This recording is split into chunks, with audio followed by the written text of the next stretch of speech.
दिल्ली की बवाना विधानसभा के रोहिणी सेक्टर 23 में सनातन संस्कारम की रामलीला में पहुंची दिल्ली की मुख्यमंत्री रेखा गुप्ता। रामलीलाओं का मंचन समाज और सनातन संस्कृति के लिए बेहद जरूरी। दिल्ली की बावना विधानसभा के रोहिणी सेक्टर 23 स्थित सनातन संस्कारम की रामलीला में मंचन के 5वें दिन मुख्य अतिथि के तौर पर पहुंची दिल्ली की मुख्यमंत्री श्रीमती रेखा गुप्ता। रामलीला में आए दिव्यांग बच्चों से मिल किया अभिनंदन। दिल्ली सरकार के कैबिनेट मंत्री और बावना विधानसभा से विधायक रविंद्र सिंह इंद्राज है।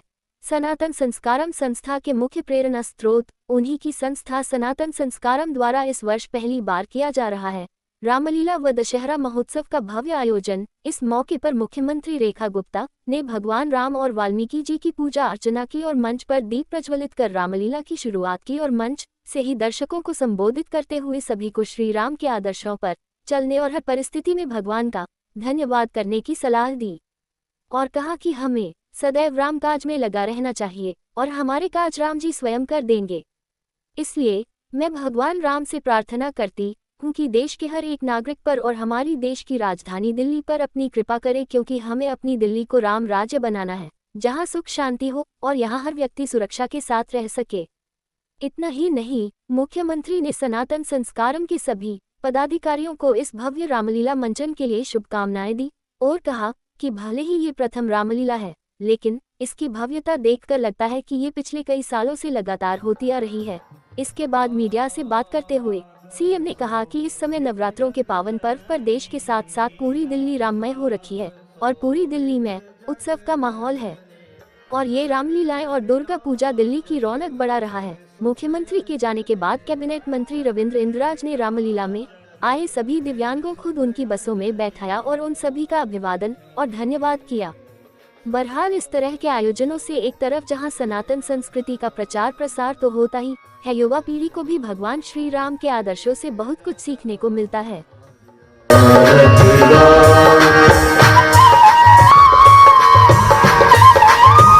ममता इनको याद है, वो ममता इनको याद नहीं करूंगा। और ये माइक दिल्ली की दीदी के हाथ में दूंगा, पर उससे पहले एक जोरदार नारा लगाना पड़ेगा और मेरा साथ भी देना पड़ेगा। बोलो सियापति रामचंद्र भगवान की, बोलो सियापति रामचंद्र भगवान की। दिल्ली के दिल्ली राखे राम ताही विधि रही। हम लोग पता नहीं इच्छाओं के किन घोड़ों पे घूमते रहते हैं, ये नहीं मिला वो नहीं मिला, पर प्रभु राम ने जो सोचा हुआ वही तो मिलेगा, उससे फालतू कैसे मिलेगा। अब इससे पूछो, इसने सोचा था ये मंत्री बनेगा? ये तो सोच रहा था कि विधायक लड़ जाऊं बहुत है, पर प्रभु राम ने सोचा हुआ था इसको मंत्री बनाना है, बन गया अगला। और बहुत सारे लोग कोशिश कर रहे होंगे, नहीं बन पाए, कई तो विधायक भी नहीं बन पाए। तो ये राम जी की कृपा है भाई, और इसीलिए राम काज में लगे रहो, राम जी आपके काम में लगे रहेंगे। तो राम जी की कृपा हम सब पे यूं ही बनी रहे, हमारे देश पे, हर मानव पे और हमारी इस राजधानी पे, क्योंकि इस राजधानी को हमें राम राज्य बनाना है, जहाँ सुख हो, शांति हो, जहाँ पे सनातन की विजय हो और जहाँ पे हर व्यक्ति हंसता मुस्कुराता रहे और एक सुरक्षा के साए में रहे। आपने जो जिम्मेदारी हमारे ऊपर लगाई है, ये सरकार के माध्यम से दिल्ली की जनता की सेवा करने के लिए, मैं ईश्वर के चरणों में केवल यही कामना करना चाहती हूँ कि प्रभु हमें इतनी शक्ति दे कि हम आपकी सेवा का ये चक्र हमेशा पूरा करते रहें और दिन रात इस राज्य को आगे बढ़ाने के लिए काम करें। बोलो सियावर रामचंद्र भगवान की। बहुत बहुत बधाई, बहुत बहुत साधुवाद।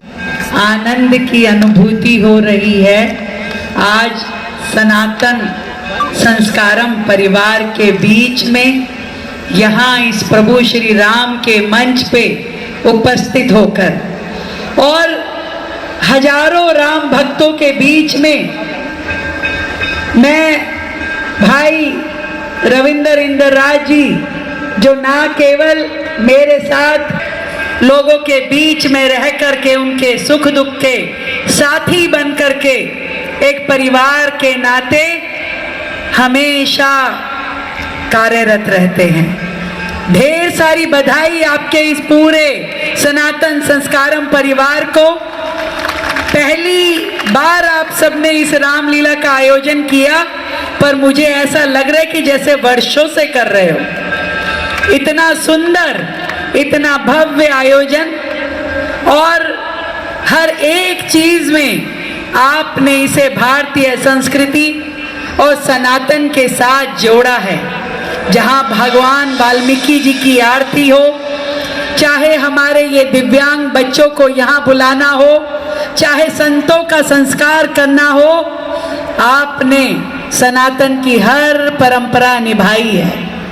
और मैं तो हमेशा कहती हूँ, ये जो रामलीलाएं हैं ये होती ही इसीलिए हैं कि प्रभु राम का चरित्र जितनी बार सुनो, जितनी बार देखो, उतनी बार एक नई प्रेरणा मिलती है। नहीं तो सोचिए, एक ही कहानी को, एक ही कथा को वर्षों से हम देख रहे हैं, वही चरित्र, वही सीन, पर हमें हर बार वो क्यों नहीं लगते? हर बार उसे देखने का चाव और बढ़ता है। ये प्रभु राम का जीवन है, जिसे जितना खोल करके समझो, आपको हर पल, हर क्षण एक नई प्रेरणा मिलती है। एक बेटे के रूप में जो प्रभु श्री राम ने किया, एक भाई के रूप में जो दायित्व निभाया, एक पति के रूप में, एक पिता के रूप में, एक राजा के रूप में, उनका धैर्य, उनका साहस, उनके निर्णय, उनका त्याग, उनका समर्पण, हर एक जीवन का भाग हम सबको शिक्षा देके जाता है।